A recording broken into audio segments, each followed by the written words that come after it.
Assalamualaikum warahmatullahi wabarakatuh. Perkenalkan, nama saya Tasya Rukmana. Saya dari Fakultas Keguruan Ilmu Pendidikan, Program Studi S1 Pendidikan Guru Sekolah Dasar. Nah, jadi di video kali ini saya akan memaparkan atau menjelaskan materi terkait dari pertemuan 1 sampai dengan pertemuan ke-6. Yaitu pertemuan pertama membahas tentang karakteristik penelitian kualitatif. Penelitian kualitatif adalah penelitian yang tidak menggunakan model-model matematik, statistik, atau komputer. Proses penelitian dimulai dengan menyusun asumsi dasar dan aturan berpikir yang akan digunakan dalam penelitian. Yang selanjutnya, berdasarkan pengertiannya, kualitatif adalah data yang berbentuk kata-kata dan bukan angka. Biasanya data ini digunakan untuk menjelaskan karakteristik suatu sifat. Sebagai contohnya, kondisi suatu barang, apakah barang tersebut jelek, bagus, atau sedang. Selanjutnya, berdasarkan jenisnya. Metode kualitatif adalah sebuah metode yang datanya adalah kualitatif. Data kualitatif adalah data yang dihasilkan dengan sudut pandang yang lebih menekankan pada sifat, mutu, objek yang bersangkutan. Materi selanjutnya yaitu tentang teknik pengumpulan data dalam penelitian kualitatif. Pengumpulan data dilakukan untuk memperoleh informasi yang dibutuhkan dalam rangka mencapai tujuan penelitian. Sebelum melakukan penelitian, seorang peneliti biasanya memiliki dugaan berdasarkan teori yang ia gunakan. Dugaan tersebut disebut dengan hipotesis. Selanjutnya, metode pengumpulan data.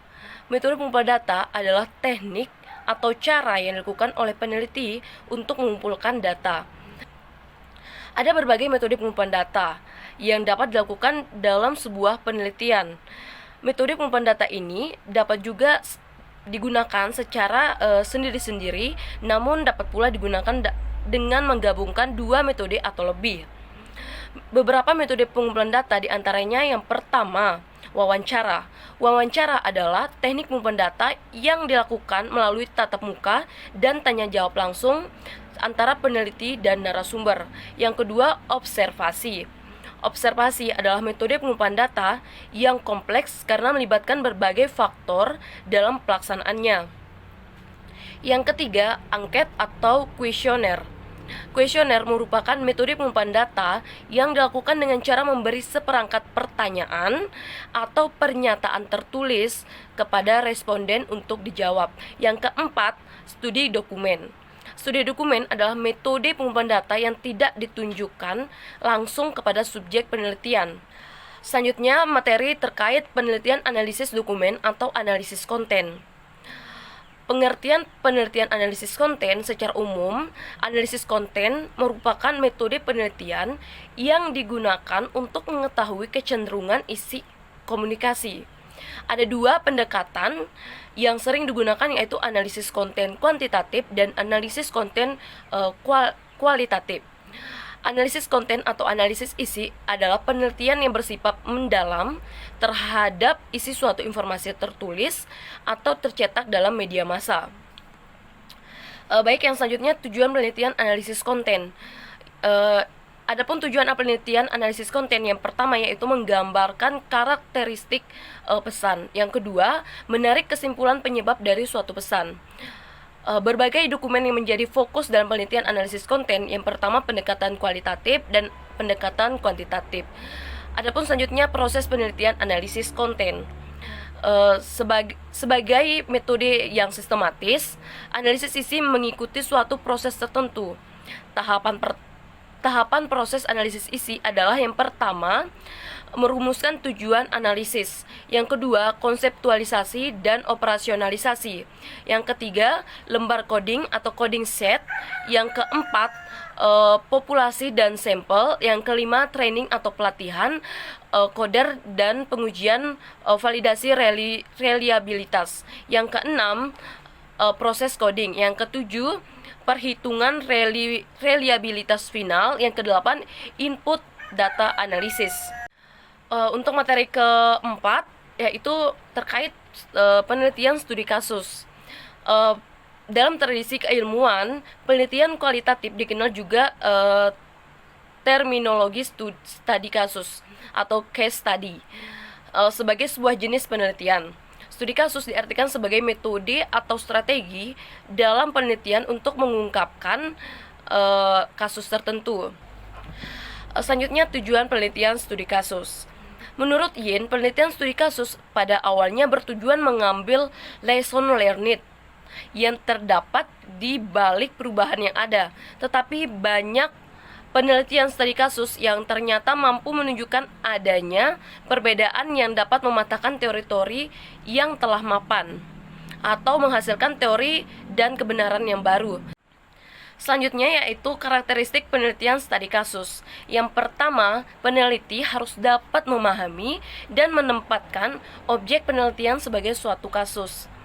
Yang kedua, melihat masalah sebagai fenomena kontemporer atau masalah tersebut sedang atau sudah terjadi tetapi masih berpengaruh saat penelitian dilaksanakan. Yang ketiga, penelitian dilaksanakan pada kondisi kehidupan yang sebenarnya. Yang keempat, memakai berbagai sumber data sehingga peneliti sanggup memastikan keakuratan data penelitiannya. Yang kelima, menggunakan teori sebagai sumber referensi. Yang keenam, diawali dengan mengidentifikasi suatu kasus yang spesifik.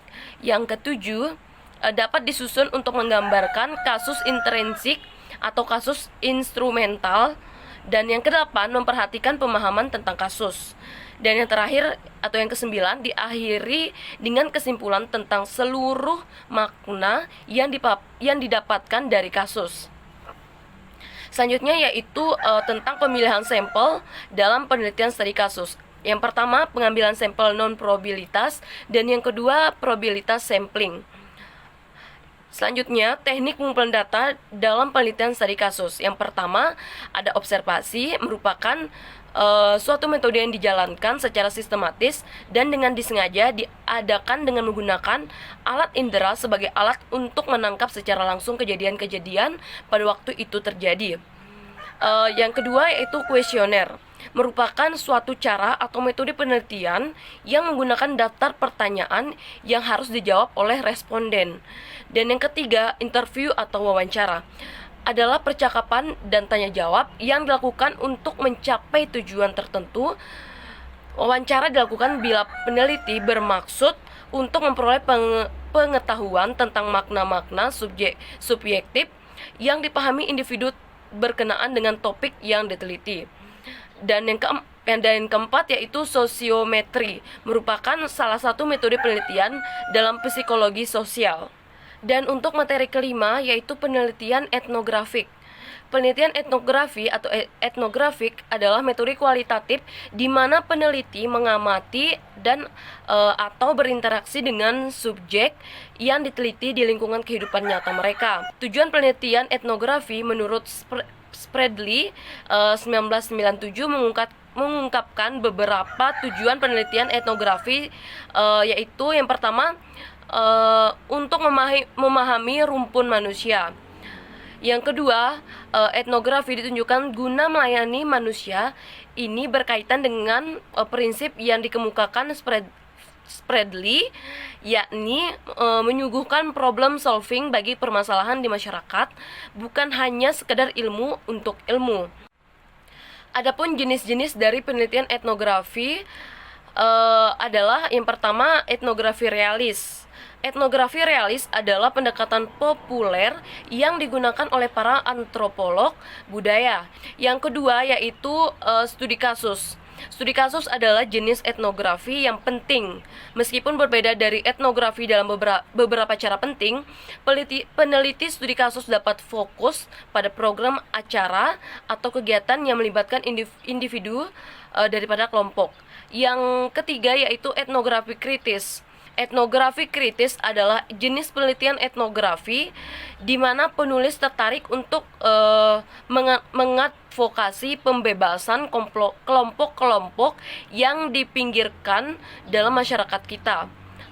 Itulah paparan materi dari saya dari pertemuan 1 sampai dengan pertemuan ke-6. Apabila ada kesalahan mohon dimaafkan. Wabillahi taufiq wal hidayah.